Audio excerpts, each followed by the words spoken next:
একটু বোঝার চেষ্টা করো, জাস্ট একটু বুঝো।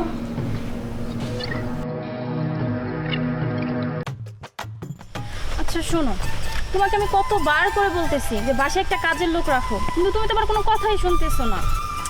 আসলে তুমি কথাটা খারাপ বলো নাই, কিন্তু আসলে বিশ্বাস তো লোক কোথায় পাই? কাকে কোথা থেকে ধরে এনে যে বাসায় কাজে দিব, পরে চুরি টুরি করে নিয়ে পালাবে।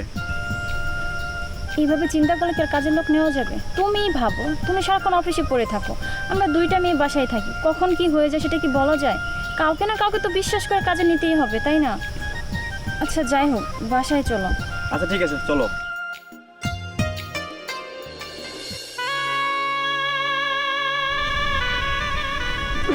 আমি যখন গ্রামে যাব, আমার কাছে তো একটা টাকাও নাই।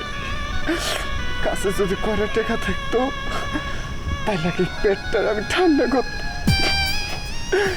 কি বলবো, এই দুনিয়াতে গরিব অসহায়দের কেউ নাই। আল্লাহ, এত কষ্ট যে আর ভাল লাগে না। আল্লাহ, ছেলেটা কান্না করতেছে কেন? বুঝতে পারতেছি না, তুমি একটু জিজ্ঞাসা করো কি জন্য কান্না করতেছে। আচ্ছা ঠিক আছে, আমি দেখছি। এ ভাই, এই কি হয়েছে তোমার? কান্না করতেছে কেন? সাহেব, মানুষ দুঃখে কাঁদে সাহেব। পেটে যদি ভাত না থাকে, মানুষ পাগল হয়ে যায়। আমি গ্রাম থেকে আইছিলাম সাহেব এই শহরে একটা কাজের উদ্দেশ্যে, কিন্তু আমি কোনো কাজ পাইনি। আমি 2 দিন ধরে কিচ্ছু খাই না সাহেব। তুমি কি খাও? তুমি 2 দিন ধরে কিছুই খাও না? সাহেব, আপনি আমার একটা চাকরি দেন না সাহেব। আমি গ্রাম থেকে অনেক আশা নিয়ে আসছিলাম সাহেব যে একটা চাকরি করবো, কিন্তু আমি কোনো চাকরি পাই নাই। আপনি পায়ে ধরে বলছি। না, পায়ে ধরতে হবে। আচ্ছা শোনো, আমাদের বাসায় তো একজন কাজের লোক লাগবে, তুমি এই ছেলেটাকে নিয়ে নাও, তাহলে তো ভালো হয়। আর শোনো, তুমি কি আমাদের বাসায় কাজ করবে? ম্যাডাম, করবো। শোনো, তাহলে ওই ছেলেটাকে নিয়ে নাও আমার বাসার কাজে। হ্যাঁ, তুমি ঠিকই বলছো। আসলে ওর চোখের পানি দেখে আমার খুব খারাপ লাগলো। তুমি বাসার সমস্ত কাজ করতে পারো তো? হ্যাঁ সাহেব, আমি সব কাজই করতে পারবো। আপনি যেটা বলবেন আমি সেটাই করব। তাহলে তো ভালোই হলো, তোর কাজের লোকটা পেয়ে গেলাম রাস্তায়। চল বাসায় চল। আচ্ছা ঠিক আছে, তুমি আমাদের সাথে চলো।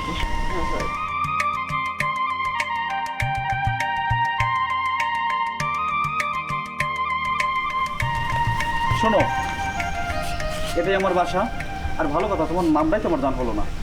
সাহেব, আমার নাম সোহেল। ও যাক, গুড, খুব ভালো নাম। যাই হোক, এটা আমার বাসা, আর এটা হচ্ছে তোমার ভাবি, আর এটা হচ্ছে আমার বোন, তোমার ম্যাডাম। এদের কখন কি লাগে না লাগে অবশ্যই তুমি কিন্তু দেখবা। ঠিক আছে সাহেব। হ্যালো, আসসালামু আলাইকুম, জামান স্যার। আচ্ছা ঠিক আছে, আপনি টেনশন করুন না, আমি আসতেছি 1 সপ্তাহের জন্য। আচ্ছা ঠিক আছে, ওকে। শোনো, অফিস থেকে জামান স্যার ফোন দিয়েছিল, আমাকে আজকেই ব্যাক করতে হবে। এইটা নতুন কি? এটা কত দেরি হচ্ছে, তাই না? দেখো, এখন তো তোমার মনের মতো কাজের লোক বাসায় এনে দিয়েছি, এখন তো আর অফিস করতে কোনো কষ্ট হবে না। এইটা নতুন কি? এইভাবেই তো তুমি চলতেছো। ঘরে বউ আছে নাকি সেটা কি একবারও খেয়াল করছো? করনি, সারাক্ষণ শুধু কাজ আর টাকা পয়সা নিয়েই থাকো। দেখবা আমি না একদিনে সংসার ছেড়ে চলে যাবো। শোনো, অমনটা বলে না, অমনটা বললে আমার খুব কষ্ট হয়। একদিক অফিস সামলাতে হবে, আরেকদিক তোমাকে সামলাতে হবে। যাই হোক, আমি 7 দিন পরে এসে তোমাকে সামলাবো, ঠিক আছে? যাই হোক, কাজের লোকের সামনে এত কথা বলা যাবে না, তুমি ওদেরকে মেনটেন করো, আমি যাই। সাবধানে যাও। আচ্ছা ঠিক আছে। অবশ্যই কল দিও আমাকে। আচ্ছা ঠিক আছে, অবশ্যই কল দেবো। যাই, হ্যাঁ? ভাইয়া সাবধানে যাও। আচ্ছা ঠিক আছে, দেখে শুনে থাকি। ম্যাডাম, যা কিছু কাজ করা লাগে আপনি আমাকে কোয়েন, আমি ওটা করে দেবো। আচ্ছা ঠিক আছে, ঘরে চলো। এই ঘরে চলো।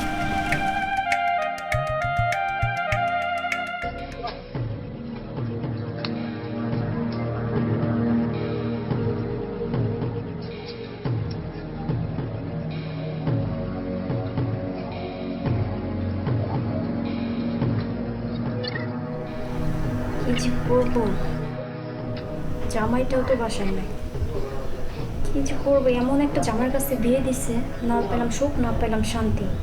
টাকা পয়সা দিয়ে কি সব হয়? যাই আইডিয়া, কাজের ছেলেটাকে ডাকবে। ও তো আমার সব কথাই শুনবে, না করতে পারবে না। কারণ আমার কথা যদি না শোনে তাহলে তাকে আমি চাকরি থেকে বের করে দেবো। ও ভয়ে আমার কথা শুনবে। ওকে ডাকবে। সোহেল, সোহেল, জি ম্যাডাম। এটা আমার কাছে তো।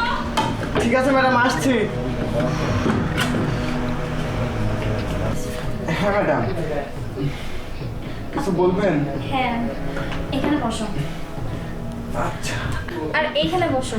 ম্যাডাম, এইখানে আমাকে বসাচ্ছেন কেন? শোনো, তোমাকে কিছু কথা বলি। তুমি এখন থেকে বাসার কোনো কাজ করবে না, তুমি শুধু আমাকে দেখবা। দেখো না, তোমার সাহেব কাজের ক্ষেত্রে কত জায়গায় যেয়ে থাকে। আমারও তো একটা চাহিদা আছে, তাই না? এর জন্যই আমি একটা ছেলে কাজের লোক চাইছি। কিন্তু তোমাকে দেখে আমার অনেক ভালো লাগছে, বুঝছো? তুমি সারাক্ষণ শুধু আমাকে সময় দিবা, তোমার কোনো কাজ করতে হবে না, টাকা পয়সা নিয়ে কোনো টেনশন করতে হবে না। কেন?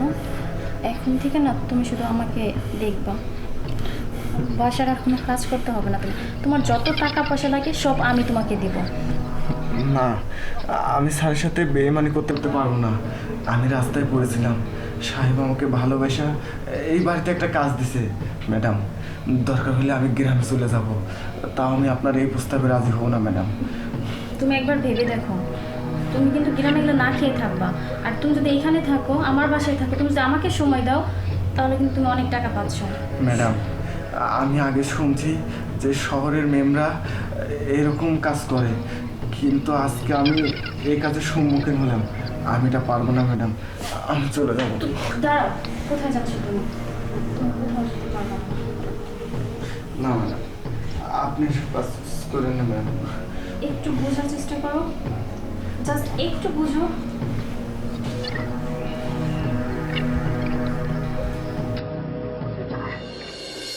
কি ব্যাপার, দরজাটা আটকানো কেন? ও তো সবসময় দরজা আটকিয়ে রাখে না। বিষয়টা আমাকে দেখতে হয়। তুমি দেখো, তুমি শুধু আমাকে একটু সময় দাও, তোমার যত টাকা পয়সা লাগে সব আমি দিব। তোমার সাহিত্য কাজের ক্ষেত্রে বাইরে চলে গেছে, তুমি জাস্ট আমাকে একটু সময় দাও, আমি তোমাকে হ্যাপি রাখবো। তুমি প্লিজ একটু বোঝার চেষ্টা করো।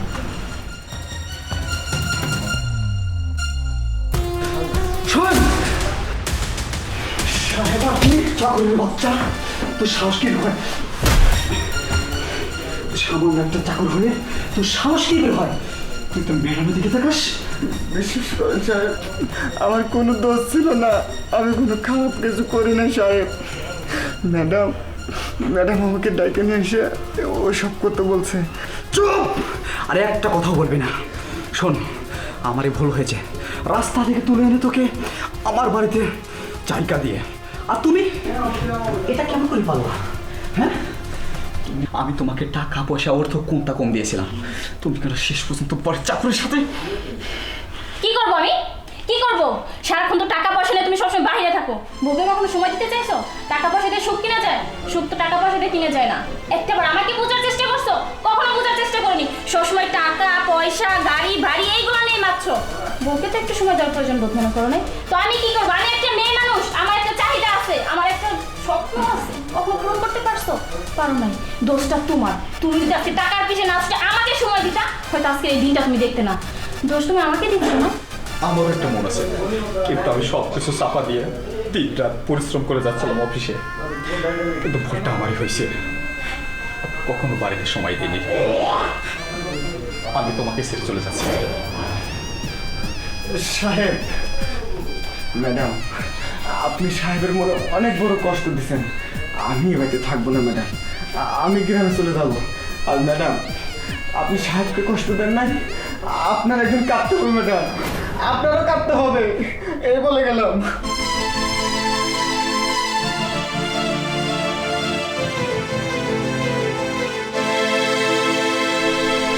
এটা আমি কী করে ফেললাম?